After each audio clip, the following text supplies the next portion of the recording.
Viewers, welcome to Kaushik স্যারের class. আজকের ভিডিওটা যারাই ওয়েস্ট বেঙ্গল স্কুল সার্ভিস কমিশনে গ্রুপ সি এবং গ্রুপ ডি পোস্টে চাকরি করতে চান তাদের জন্য। ওয়েস্ট বেঙ্গল স্কুল সার্ভিস কমিশনের অফিসিয়াল নোটিফিকেশন জারি হয়ে গেছে।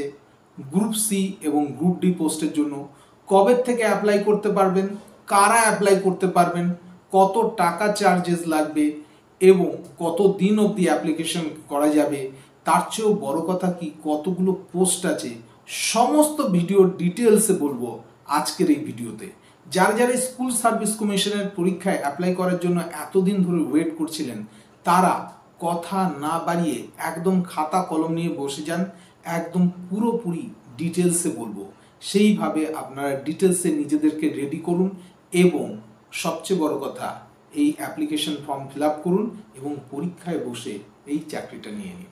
কথা না বাড়িয়ে ভিডিওর মূল পর্বে যাওয়ার আগে দু একটা কথা। আমি ডক্টর কৌশিক কুণ্ডু আপনাদের সামনে কৌশিক স্যারের চ্যানেল ক্লাসে আজকে একবার যারা ইউটিউবে আমাকে দেখছেন অবশ্যই চ্যানেলকে সাবস্ক্রাইব করবেন এবং পাশে থাকা বেল আইকন ক্লিক করবেন নতুন ভিডিও তাড়াতাড়ি পাওয়ার জন্য।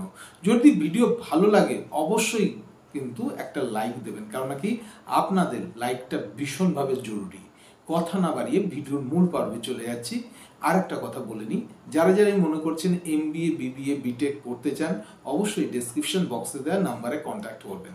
তো আজকের ভিডিওর মূল পর্ব সেটা হচ্ছে West Bengal school service commission group C clerical post এবং গ্রুপ ডি পোস্টে অ্যাপ্লিকেশন চেয়েছে।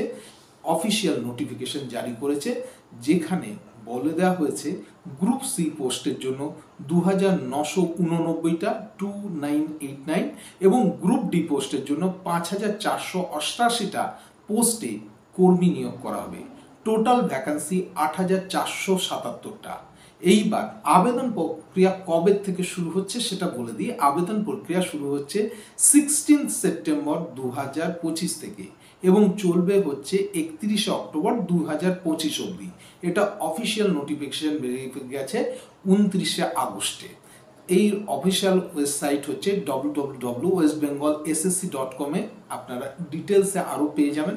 এইবার যে প্রশ্নটা আপনাদের সামনে মাথার মধ্যে ঘুরছে যে স্যার অফিসিয়াল নোটিফিকেশনের ডেট তো বলে দিন, কোয়ালিফিকেশন কি আছে? কোয়ালিফিকেশন বলে দিই যে কোয়ালিফিকেশন হচ্ছে আপনাকে গ্রুপ সি পোস্টের জন্য আপনাকে ক্লারিক্যাল যে পোস্ট আছে তার জন্য মাধ্যমিক পাস আপনাকে হতে হবে এবং মাধ্যমিক পাসের পর অনেকেই বলবেন যে আমার HS গ্র্যাজুয়েশন আছে, কোনো অসুবিধা নেই। মাধ্যমিক পাসটা হচ্ছে মিনিমাম ক্রাইটেরিয়া, আপনার HS বা গ্র্যাজুয়েশন অবশ্যই থাকতে পারে। গ্রুপ ডি পোস্টের জন্য কিন্তু ক্লাস 8 পাস হতে হবে। এইবার প্রশ্ন হচ্ছে যে স্যার বয়স কত হবে?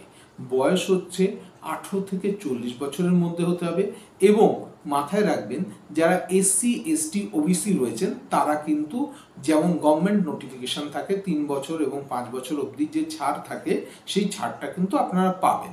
এইবার সিলেকশন প্রসেস, প্রথম কথাই বলে দিই সিলেকশন প্রসেস কীভাবে হবে বা কি হচ্ছে। তো সিলেকশন প্রসেসে যে পদ্ধতিটার কথা বলা হচ্ছে সেটা হচ্ছে গ্রুপ সির জন্য সেটা হচ্ছে রিটিন টেস্ট রয়েছে। রিটিন টেস্টের মধ্যে OMR শিটে আপনাকে 60 মার্কসের পরীক্ষা দিতে হবে। আপনার একাডেমিক স্কোর টোটাল হচ্ছে 15 মার্কসের। একাডেমিক স্কোরের মধ্যে আপনাকে মোটামুটি মাথায় রাখবেন যে আপনি মাধ্যমিক HS বা গ্র্যাজুয়েশনের মাধ্যমিকে কত পেয়েছেন, এটা হচ্ছে ব্যাপার। এতে 10 মার্ক এবং আপনার যদি এক্সপিরিয়েন্স থাকে তাহলে আপনি 5 মার্ক, মানে টোটাল একাডেমিক স্কোর হচ্ছে 5 মার্কস। মানে একটু ডিটেলসে বলে দিই, সেটা হচ্ছে অ্যাজ পার SSC নর্মস অনুযায়ী আপনি যদি মাধ্যমিকে ফার্স্ট ডিভিশন পেয়ে থাকেন সেখানে আপনি 10 মার্কস পাবেন, যদি সেকেন্ড ডিভিশন পান সেখানে 8 মার্ক এবং 6 মার্কস হচ্ছে যদি থার্ড ডিভিশন পান। তাহলে আপনি বুঝতেই পারছেন 10 মার্কের মধ্যে এরকমভাবে ডিভিশন এবং এক্সপিরিয়েন্স আপনি যদি ফ্রেশার ক্যান্ডিডেট হয়ে থাকেন সেক্ষেত্রে কিন্তু 5 মার্কস আপনি পাবেন না। আপনি যদি এক্সপিরিয়েন্স ক্যান্ডিডেট হয়ে থাকেন সেক্ষেত্রে আপনি 5 মার্কস পেয়ে 15 মার্কসে দাঁড়াচ্ছে এবং বাদ বাকি যে পোর্শনটা রয়েছে 25 মার্কস মানে 75 মার্কস হয়ে গেল। 25 মার্কস যে পোর্শনটা রয়েছে সেটা হচ্ছে ইন্টারভিউ এবং কম্পিউটার টাইপিং। ইন্টারভিউতে সরাসরি রয়েছে 10 মার্ক এবং কম্পিউটারে রয়েছে 15 মার্ক, মানে টোটাল 25 মার্ক আপনার কিন্তু এইভাবে, তার মানে টোটাল 100 মার্কসের পরীক্ষা হয়ে গেল। এইবার গ্রুপ ডি যে পোস্টটা রয়েছে এগুলো তো থাকছে, তার সাথে সাথে এক্সপিরিয়েন্স থাকছে হচ্ছে 5 মার্কসের। তো টোটাল সিস্টেমটা কিভাবে কি হচ্ছে বলে দিলাম পরিষ্কার। যারাই মনে করছেন যে গ্রুপ সি এবং গ্রুপ ডি পোস্টে অ্যাপ্লাই করতে চান, চোখ বন্ধ করে কিন্তু প্রিপারেশন নিতে থাকুন এবং যে ডেটটা বললাম এই ডেটে আপনাদের অ্যাপ্লিকেশন শুরু হচ্ছে এবং এই ডেটে শেষ হবে, সেই ডেটের মধ্যে কিন্তু অ্যাপ্লাই করতে পারেন। অ্যাপ্লাই করে কিন্তু আপনাদের পরীক্ষা কিন্তু এই বছরের শেষের দিকেই কিন্তু হয়ে যাওয়ার একটা সম্ভাবনা প্রচণ্ড পরিমাণে রয়েছে। এইবার পরীক্ষার মধ্যে স্যার সিলেবাসে কি কি থাকবে, এটা অনেকের প্রশ্ন থাকে। এইবার সিলেবাস সম্বন্ধে বলে দিই। সিলেবাস রয়েছে math, GK, current affairs, English, এগুলো কিন্তু থাকবে।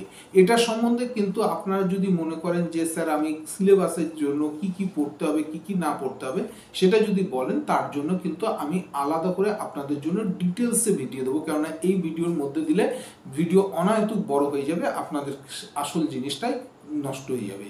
তো এটা ছিল প্রধান কথা। যারাই মনে করছেন যে গ্রুপ সি এবং গ্রুপ ডি পোস্টের জন্য এতদিন ওয়েট করেছিলেন, তারা চোখ বন্ধ করে আর দেরি না করে নিজেরা খুব ভালো করে প্রিপারেশন নিন এবং পরীক্ষার ফর্ম ফিল আপ করুন এবং পরীক্ষা দিয়ে একদম সরকারি চাকরি, ওয়েস্ট বেঙ্গল গভর্নমেন্টের স্কুল সার্ভিস কমিশনের যে লুক্রেটিভ জব রয়েছে সেই চাকরি পেয়ে যান। কেমন লাগলো আজকের ভিডিও অবশ্যই আমাকে কমেন্ট বক্সে লিখে পাঠাবেন। আর একটা কথা, যদি ভিডিও ভালো লাগে অবশ্যই 4-5 জন বন্ধুর মাঝখানে শেয়ার করে দিন। তাহলে আজকে এ পর্যন্তই, দেখা হচ্ছে আপনাদের সঙ্গে আবার একটি পরবর্তী ভিডিওতে। খুব ভালো থাকবেন, নমস্কার।